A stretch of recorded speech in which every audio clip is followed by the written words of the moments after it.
Sustainable procurement is going to become a very significant issue, both for tenderers and for the public sector in the near future. This is because there is a commitment, a strong political commitment in the programme for government to make green public procurement mandatory. Now, this talk will explain what may be in the pipeline based on a consultation document on these rules published by government last November. When a government decision is taken, and it's imminent, a GPP strategy and action plan will be published. The actions, as I understand it, will become almost effective immediately. And for high value, or contracts above the EU value threshold, it will become compulsory for all bodies using exchequer funding, including some commercial semi-state companies, to use green public procurement. Certainly will apply to all public bodies. The basic concept of green public procurement relies on having a contract-specific set of rules. You cannot look for generic requirements from tenderers. What you're looking for should be justifiable, it should be verifiable, and certainly proportionate to the environmental and sustainability criteria that you set in the tender documents. And sustainable green public procurement applies across all categories: supplies, services, and works. Now, there's no doubt that sustainable procurement is a very good idea. It's a very good concept, but the key question, which has yet to be asked and answered, are whether Irish tenderers have actually got the capacity, the skills, and the standards in-house to implement high environmental standards to the levels that would be expected. And the reason why there's some reluctance to proceed among the tendering community is that green public procurement, unlike the rest of Europe, is a relatively new process. And also, unlike the rest of Europe, it appears that Ireland is going to make this concept mandatory for some contracts, whereas for the last 20 years in Europe, it was and still is voluntary. There's a difference between green public procurement and sustainable procurement. To my mind, green public procurement covers environmental impacts only, whereas sustainable procurement takes a wider community view, looks at societal benefits, looks at much wider social outcomes. I'll use the two terms interchangeably, but the government strategy refers to green public procurement only. GPP applies throughout the procurement cycle. When a buyer is mindful to purchase something, the need has to be determined. A business case has to be prepared. The market has to be consulted. A procurement strategy has to be agreed. Technical specifications, selection and award criteria that are proportionate and relevant to the contract have to be considered. And all of this before the tender is published. There might be clarification questions around the issue of green public procurement. And when it gets into the evaluation phase, it's likely that the award criteria for green public procurement could be up to 5–10% of the total, which is a very significant percentage. And when the contract is awarded, there will be requirements for monitoring and measuring. And this will continue for the contract duration until the contract has to be retendered and the cycle continues. So sustainable procurement is something that applies throughout the entire procurement cycle, both for the buyer setting the rules and the tenderer providing the solution. What's driving all of this? Climate.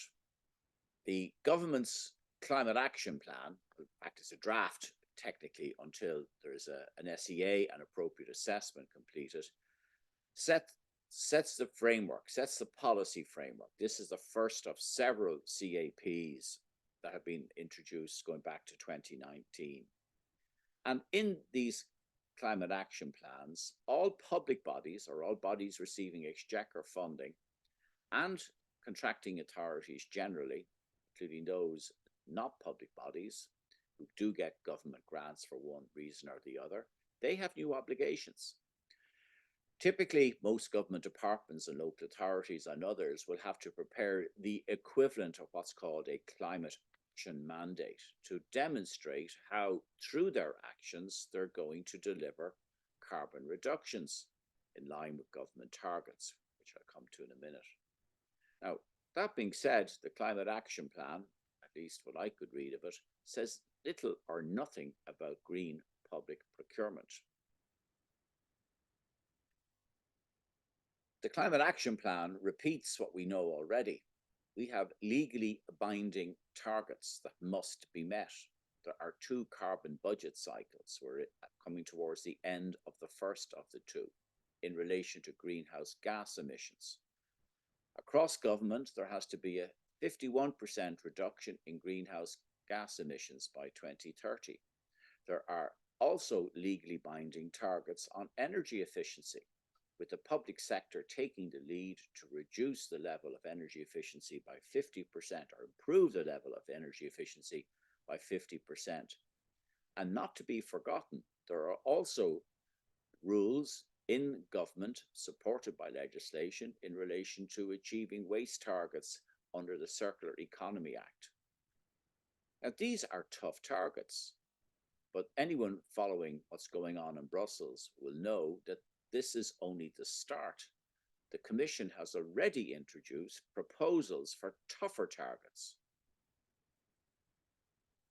We're very fortunate that the EPA has taken the lead on this. The EPA's guidance is very well written, easy to understand, and obviously reflected a lot of stakeholder consultation and involvement. But when the Green Public Procurement Strategy and Action Plan is adopted, possibly in a few weeks' time, it would have to be amended. The EPA has gone out looking for inputs by way of public consultation, and it's also mindful to expand its sectoral coverage, which is a good idea. 10 sectors are currently covered by its rules. They are indicative of the type of procurement that happens across the economy. Road transport, very important, obviously, for carbon emissions. ICT products, including data centers. Food, catering, cleaning products. Design, construction, and management of office buildings. And I note that's the only sector that's covered with works contracts involved, for the moment at least. Lighting, heating, energy products, paper, and textiles, including uniforms. These sectors are a reflection of similar guidance that has been published at European Union level. One of the positives in the last few short years is that the government agencies have introduced a number of very important incentives to help tenderers get to grips with sustainable procurement. Any business bidding into government should talk to your LEO, talk to Enterprise Ireland, and see whether you can get one of these vouchers or grant aids to set yourself up as a sustainable company. The Department of Enterprise has a free climate toolkit for business, so you can use this to measure your carbon footprint. And if you do nothing else after listening to this presentation today, please go and measure your carbon footprint using this business tool, because you're going to be asked for it when you're bidding for government tenders in the not too distant future. And also, if you're interested in carbon, as I am, very much so. We have applied for as our business, and we now have Chapter 0 Ireland accreditation. And this shows a company's commitment to sustainable procurement and a sustainable economy. The GPP strategy and action plan was published in draft form last November.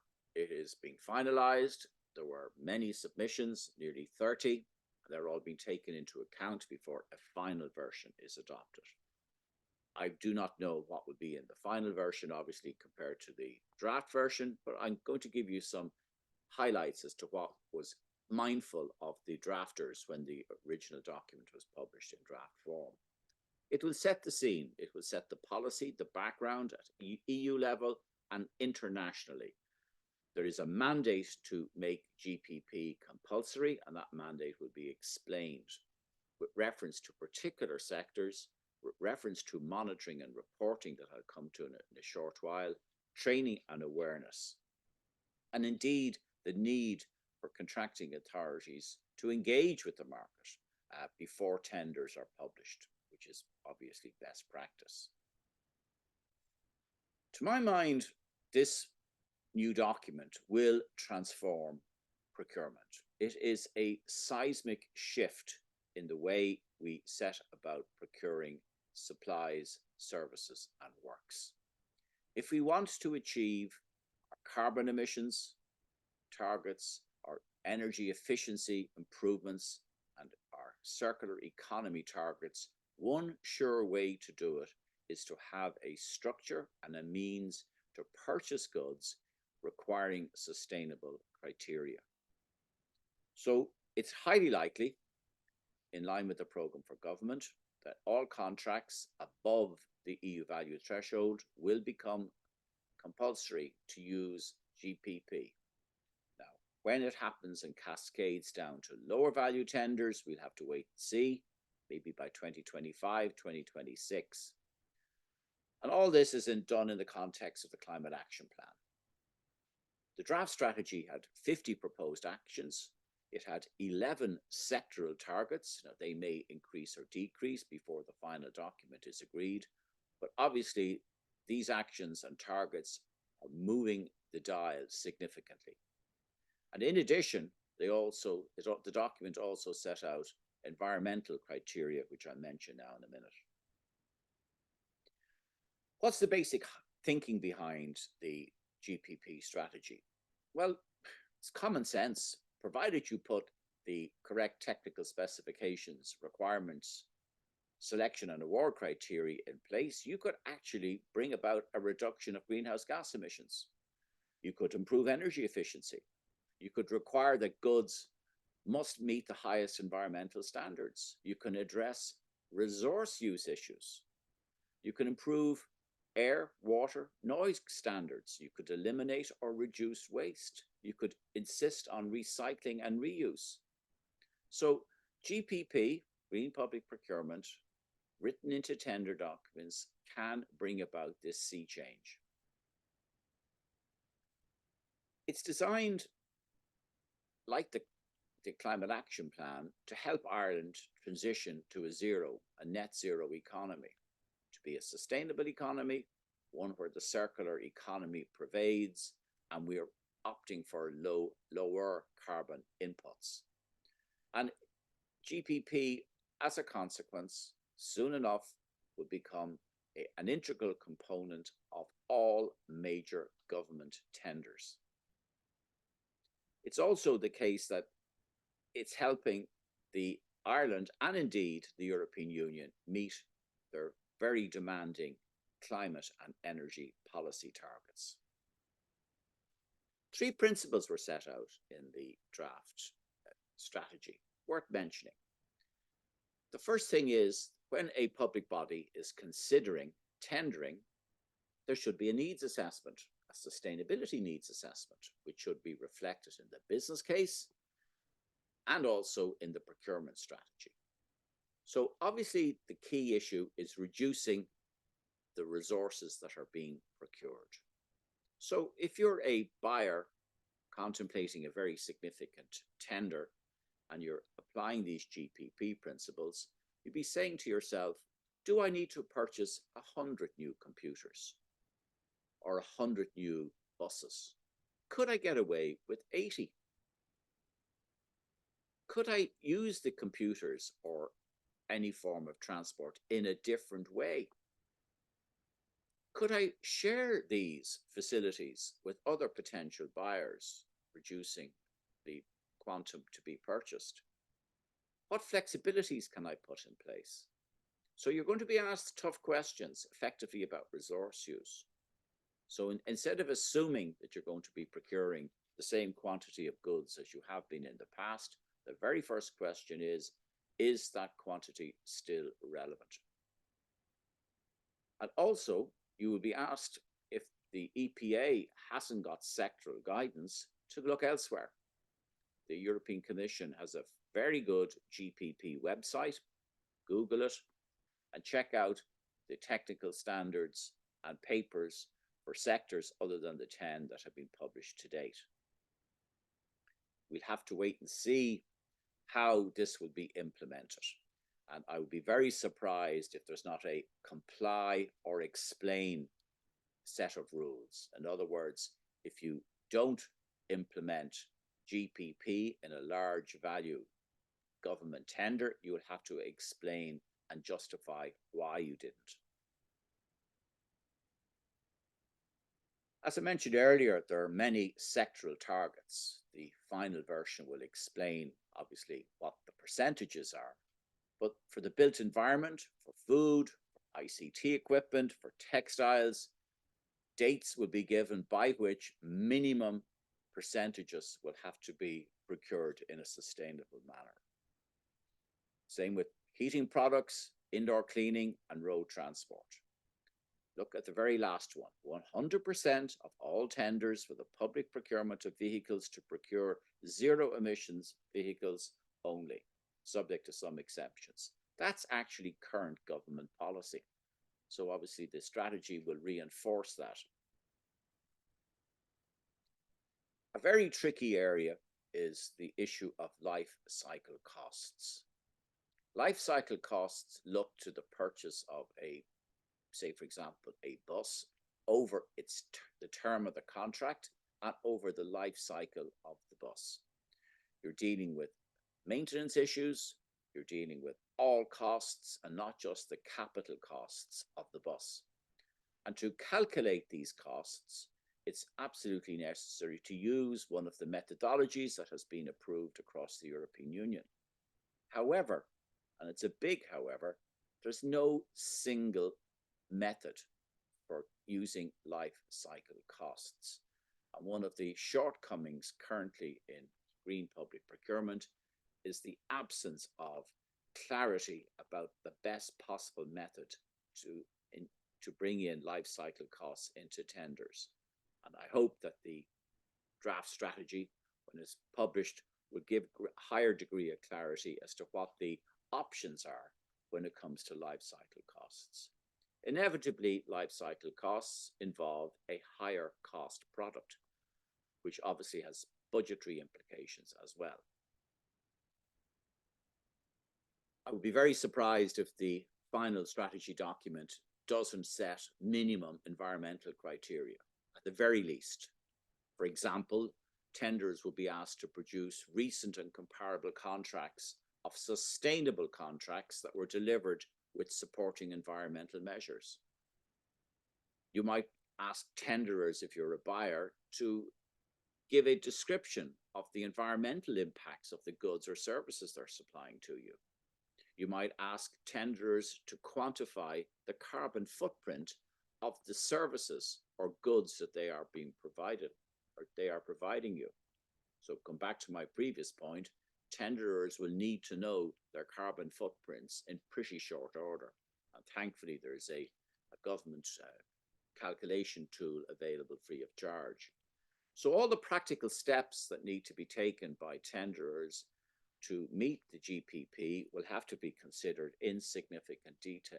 And this is an extra layer of complexity, of that there is no doubt.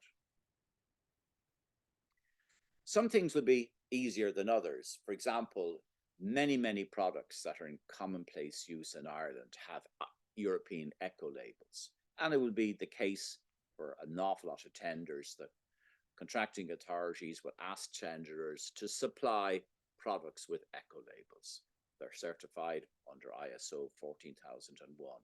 In some cases, you may be asked to produce environmental product declarations, with self-declarations that you have them, and indeed declaring that you will produce test reports or certificates as necessary.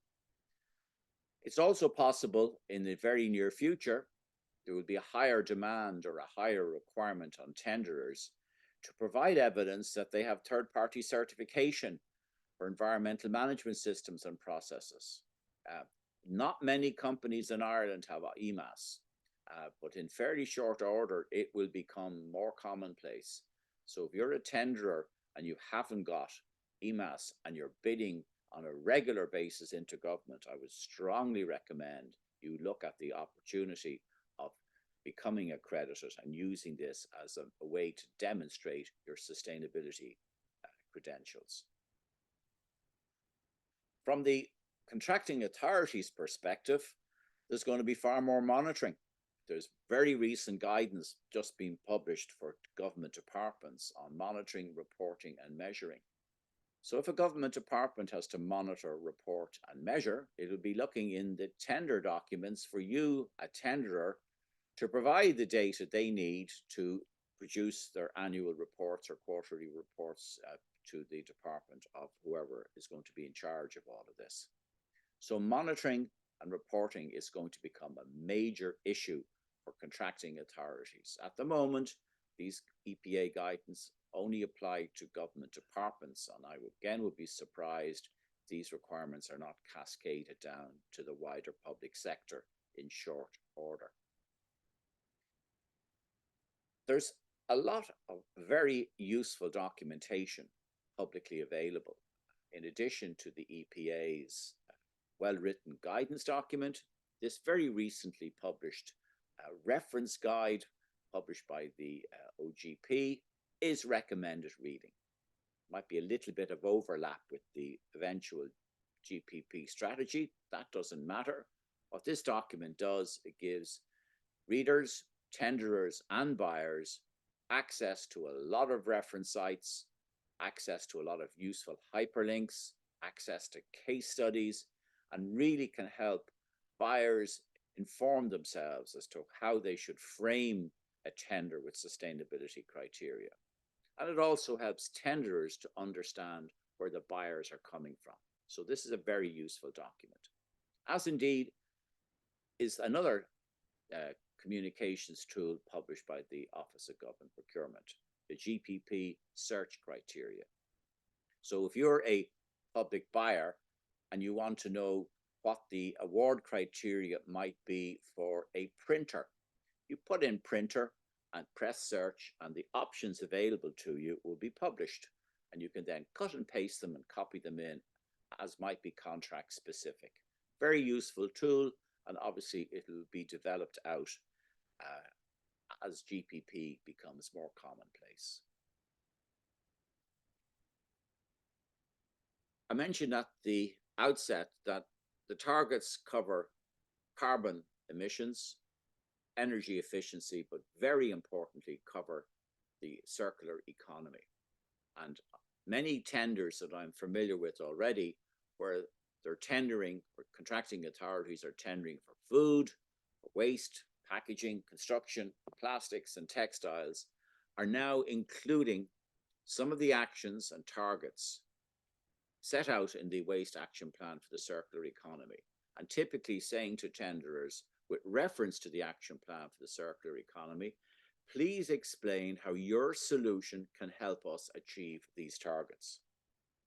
So if you're a tenderer, read this document. If you're tendering in for these sectors, work through how your solutions can best help the public sector meet these targets.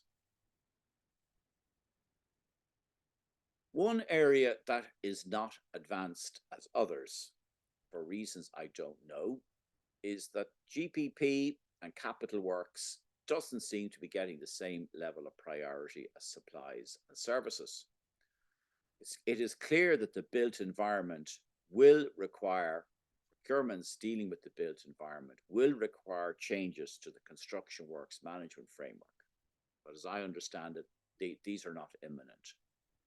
It is highly probable under the GPP strategy for large value works contracts and with immediate effect that there will have to be technical specifications relating to low carbon construction components and sustainable building processes. It is also possible for works contracts that life cycle costing must be carried out for projects over a relatively speaking low value, say 10 million.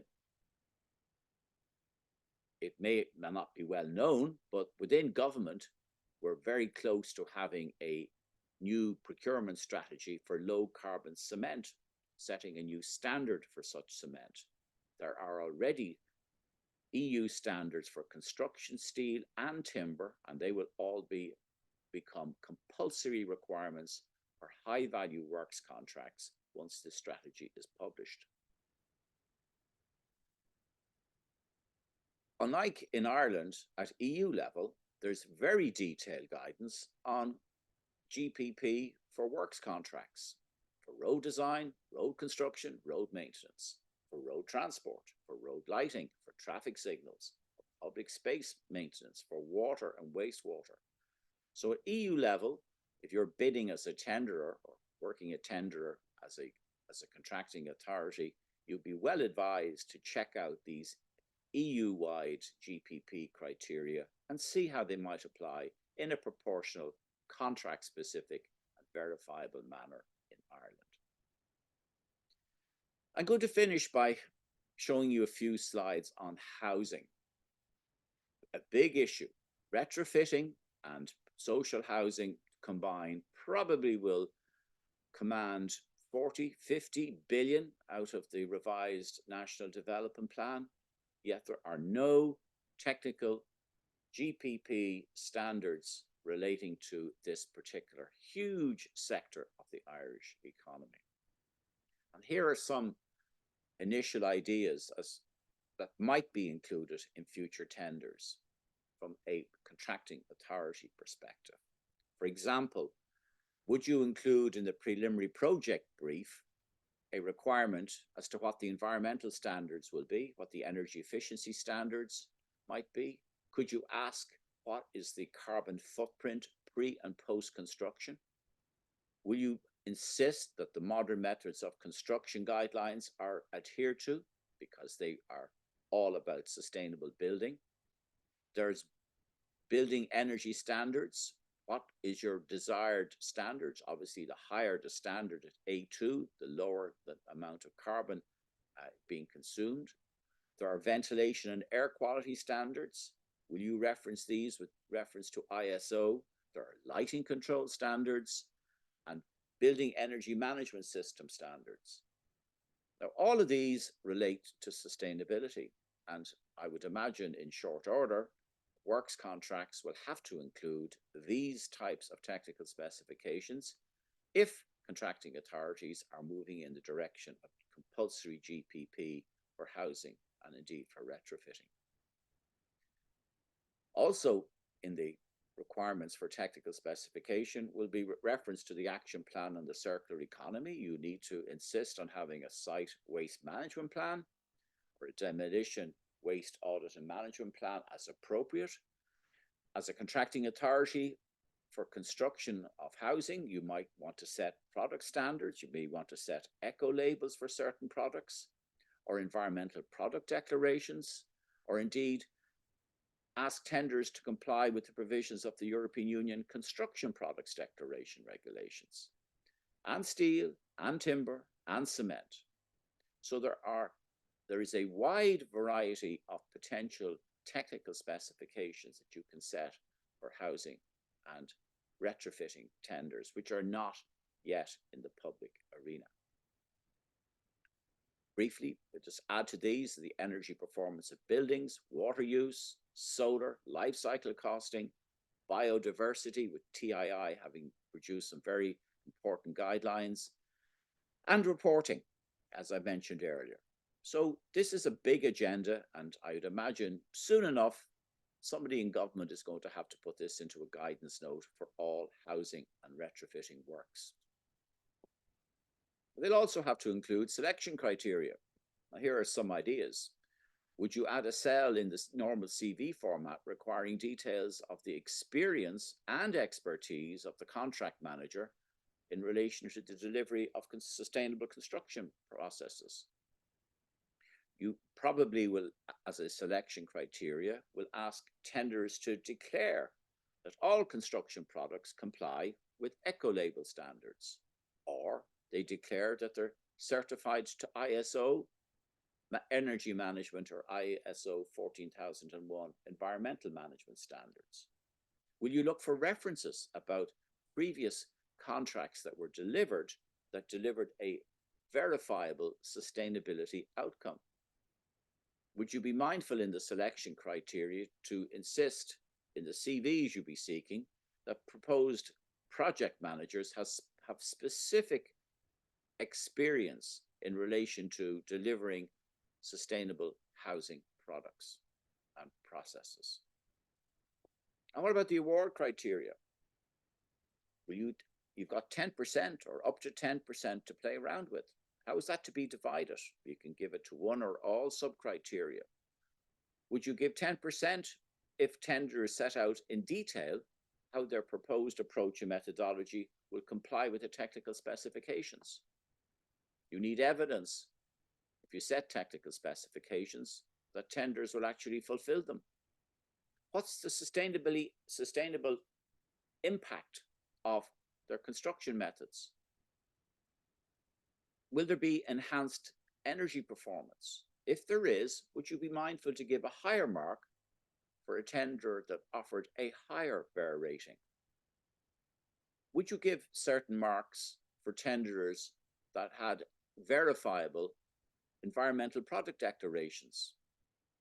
And also a certain number of marks where there's aftercare maintenance service for zero carbon energy solutions. A big agenda, not easy, very complicated. And this is just housing. This is one of about 40 or 50 sectors that are now going to be covered by the compulsory use of GPP across tendering in Ireland. The gold standard, very few companies in Ireland, very few contracting authorities in Ireland, I think bar one, is the ISO 2400. The standard for sustainable procurement. And if you're a contracting authority and you want to meet the highest level of greenhouse gas reductions in your area, or improved energy efficiency, or to achieve those circular economy targets, one thing you should consider doing is getting yourself certified to ISO 2400. So, by way of conclusion, this new green public procurement strategy will reflect not just the environmental impacts of procurement, but government policy on the circular economy. It will not cover sustainability more generally, the social considerations. It's going to be focusing more on environmental impacts.